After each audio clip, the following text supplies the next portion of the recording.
Have you ever looked at a child and used the word innocent to describe the child and seen wonder and eagerness in the child's face and said to yourself, I long to go back to that innocent, pure, non-resisted time?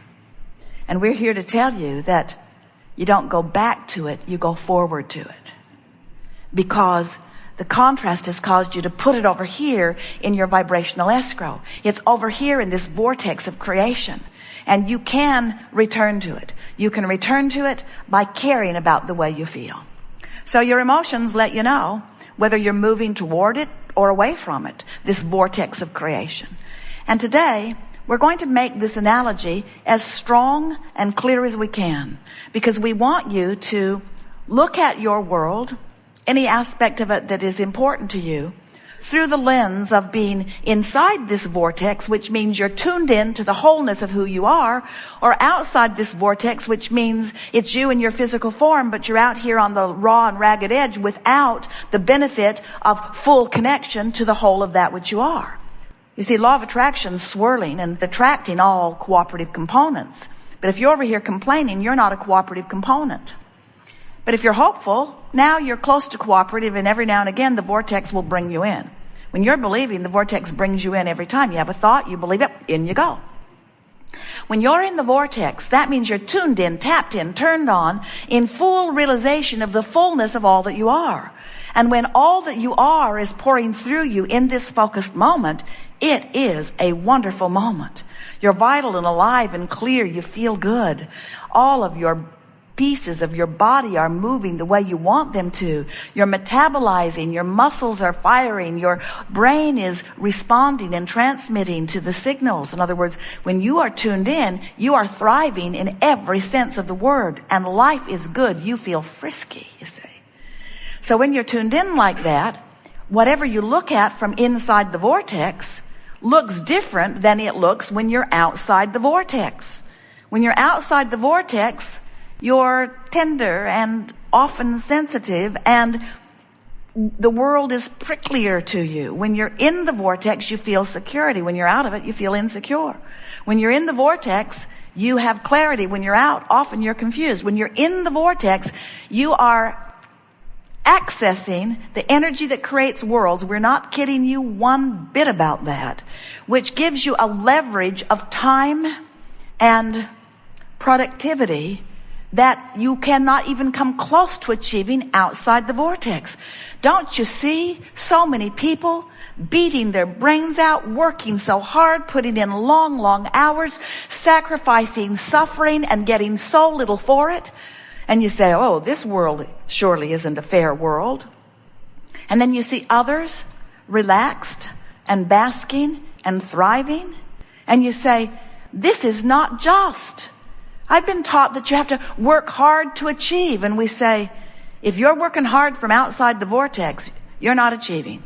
And if you're working from inside the vortex, it doesn't feel like work. You're working, playing for the joy of the experience, and the response of the universe, of the abundance of well-being as it showers down around you, is indescribable.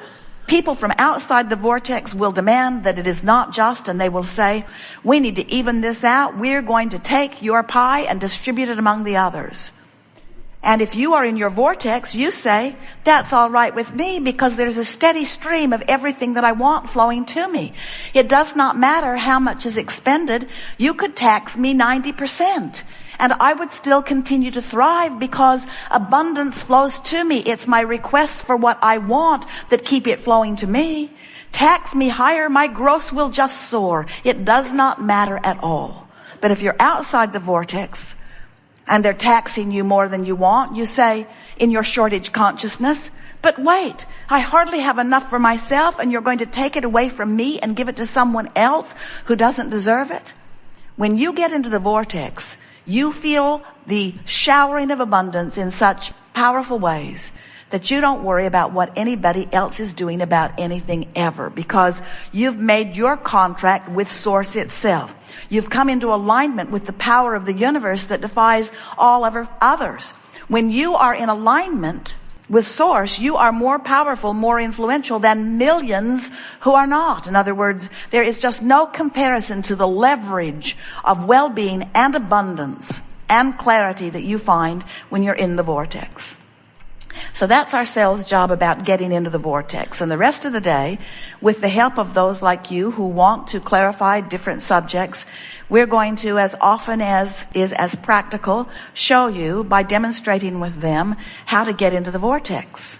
Because every one of you has created a vibrational reality, a vortex of creation. And the most powerful words that you will ever hear, and the most important concept that you will ever come to grasp, is this: you have created the precursor to all manifestations that you desire in this vortex of creation, in this vibrational reality. And everything that you know that has been created, including the planet that you spin on, was at one time a vibrational reality. So this vibrational reality exists, and in terms of time, the proximity is anywhere from instantaneous to not in this lifetime, depending upon how long it takes you to get into the vortex. But there is no reason for you as humans to ever need to develop a stance of patience. Patience is only necessary for those who hang chronically outside the vortex. When you're in the vortex, you don't need patience, because when you ask, it is given, and there is the path. And when you ask, it is given, and there is the path. And when you ask, it is given, and there is the path. And when you ask, it is given, and there is the path, and there is the path, and there is the path, and there is the path, and there is the path, and there is the path, and there is the path, and you're saying, oh boy, is my life fun. I have a passion for life. I have a passion for life because the path is laid before me constantly. And when you can see the path, you feel passion. When you can't, it doesn't feel so good. We're eager to talk with you about anything that matters to you. No order of business. Everything is appropriate. You will feel a perfect unfolding.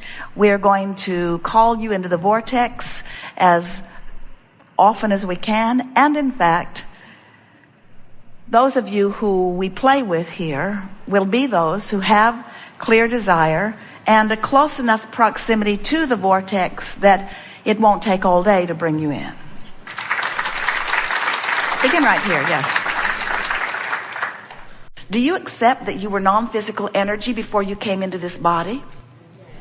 And do you understand that you didn't just blunder in? Do you get it that some sort of creation was happening from that non-physical vantage point before you got here? In other words, can you see that there was a vibrational essence of the very you that was born into your physical body before the you that was born into your physical body was the you that was born into your physical body? In other words, pre-paving was happening even before you got here. And now we just want you to understand that while you are here, now from your vantage point, you are pre-paving your future experience still. In other words, Source is still still very much in on what's happening to you next. Only now, instead of just non-physical projecting pure positive energy into the creation of you, now you in your physical form are projecting the creation from where you stand. First time we've said it to you that way. We want you to understand the creator that you are. So, here you are in your physical body, knowing what you don't want, which helps you to know what you do want. And every time you synthesize or sift through this wonderful contrast, you build or create this future manifestation, but present vibrational you. You get that? Future manifestation, but current vibrational you. And we're going to call this vortex of creation. We've been calling it your vibrational escrow, your vibrational reality. We just want you to get the sense that you are projecting you forward, and the non-physical part of you already went. In other words, when you're sick in your physical body, you ask for wellness, and the non-physical vibrational version of you accepts that wellness immediately and becomes it. Everything that you know as reality was vibrational reality first. And you, because of your emotions, have keen access to your relationship between where you stand right now in your physical, manifested this far body and who you have really become. We wrote a book a few years ago, and we gave it the best title that was ever given to a book. It was called Ask and It Is Given. And it tells that story, that when you ask from your contrasting experience, when you ask, it is given in such a full sense that the non-physical part of you literally becomes it. So whenever you feel negative emotion, it always means one important thing to you. It means you haven't yet become it. When you ask, it is given, and the source within you becomes it. But if you feel afraid, if you feel angry, that negative emotion is your indicator you're not up to speed with what you have become. This vibrational reality is the precursor to everything that you know as a full-blown manifestations. So when life causes you to ask for an improvement, it becomes immediately, and all cooperative components are assembled. The question that we want to help you to discover within yourselves are you a cooperative component? Are you a cooperative component? So as Jerry leaves things in the car out of Esther's purse, or takes things out of her suitcase and doesn't get them back in, and Esther launches rockets of desire, I like to keep my things with me. I like to know where they are. I like them to be where I last left them. And it works both ways with them and all of you. As she launches those rockets of desire, law of attraction assembles all cooperative components. Now, if Esther looks at Jerry and announces to herself and to the world, and especially to him, that he is not a cooperative component of what she wants, then Esther is also not a cooperative component to what she wants. In other words, what she wants and what she's getting are vibrationally miles apart, because she's not a match to what she wants.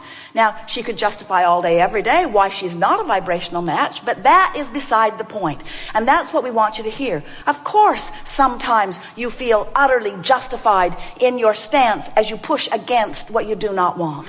We just want you to know that every time you're doing it, every time you're talking about it, every time you're complaining about it, every time you're feeling negative emotion about it, you are an uncooperative component to what you do want. And as long as you remain, no matter how justified you are, everyone on the planet, we could take a vote, who's right, who's wrong, who's right, who's wrong. In this room, 50% would say Jerry's right, 50% would say Esther's right. Well, maybe not quite that. How many men are there? It's beside the point. It does not matter.